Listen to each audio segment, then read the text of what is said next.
యుద్ధం ప్రారంభమై నెల రోజులు గడుస్తున్న నేపథ్యంలో అమెరికా అధ్యక్షుడు డొనాల్డ్ ట్రంప్ తన ప్రసంగంలో అమెరికా సాధించిన విజయాన్ని చాలా గొప్పగా ప్రకటించారు.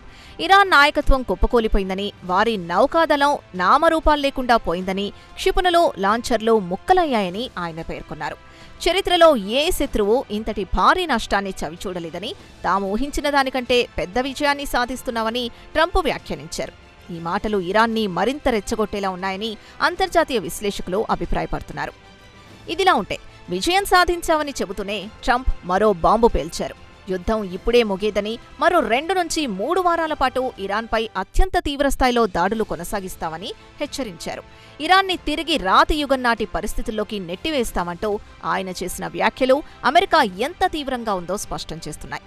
ఈ హెచ్చరికతో రాబోయే రోజుల్లో పశ్చిమాసియాలో పరిస్థితి మరింత భయానకంగా మారనుందనే ఆందోళన వ్యక్తమవుతోంది.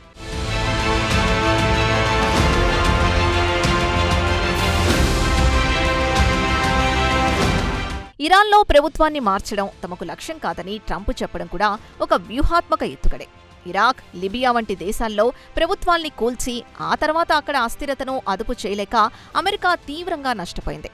ఆ పాత తప్పును పునరావృతం చేయకూడదని ట్రంప్ భావిస్తున్నట్లున్నారు. అందుకే ప్రభుత్వాన్ని మార్చడం కాకుండా ఇరాన్ అణు కార్యక్రమాన్ని, దాని సైనిక శక్తిని, పశ్చిమాసియాలో దాని ప్రభావాన్ని పూర్తిగా నిర్వీర్యం చేయడమే తమ లక్ష్యమని ఆయన స్పష్టం చేస్తున్నట్లుగా ఉంది. అంటే ఇరాన్ను ఒక శక్తిగా ఎదగకుండా చేసి దశాబ్దాల పాటు కోలుకోలేని దెబ్బతీయడమే అసలు ప్లాన్గా కనిపిస్తోంది. డొనాల్డ్ ట్రంప్ తన ప్రసంగంలో ప్రపంచ చమురు రవాణాకు గుండెకాయ లాంటి హార్మోజ్ జలసంధిపై కీలక సూచన చేశారు. ఆ మార్గంపై ఆధారపడే దేశాలే దాన్ని తిరిగి దక్కించుకోవడానికి చొరవ తీసుకోవాలని పరోక్షంగా చేతులెత్తేశారు. అమెరికా నుండి చమురు కొనాలంటూ ఇతర దేశాలకు పిలుపునివ్వడం ఈ యుద్ధం వెనుకున్న ఆర్థిక కోణాన్ని బయటపెడుతోంది. యుద్ధం కారణంగా చమురు ధరలు పెరిగినా అది కేవలం స్వల్పకాలమేనని ఆయన భరోసా ఇచ్చే ప్రయత్నం చేశారు. ఇన్నాళ్లు ప్రపంచ పోలీస్ మ్యాన్ పాత్ర పోషించిన అమెరికా ఇప్పుడు తన బాధ్యతల నుండి నెమ్మదిగా తప్పుకుంటోందన్నది దీని అంతరార్థంగా కనిపిస్తోంది. అంతేకాదు, చమురు కోసం గల్ఫ్ దేశాలపై ఆధారపడే చైనా, జపాన్, భారత్ వంటి దేశాలు ఇకపై తమ నౌకల భద్రతను తామే చూసుకోవాలని, లేదా అమెరికా నుండి ఖరీదైన చమురును కొనుగోలు చేయాలని పరోక్షంగా ఒత్తిడి తెస్తున్నట్లుగా ఉంది. ఇది ఒకే దెబ్బకు 2 పిట్టలు కొట్టే వ్యూహంగా విశ్లేషకులు అభిప్రాయపడుతున్నారు. 1, అమెరికా సైనిక భారాన్ని తగ్గించుకోవడం. 2, అమెరికా చమురు ఎగుమతుల్ని పెంచుకోవడం అనేది ట్రంప్ వ్యూహంలో భాగమనే వాదన వ్యక్తమవుతోంది.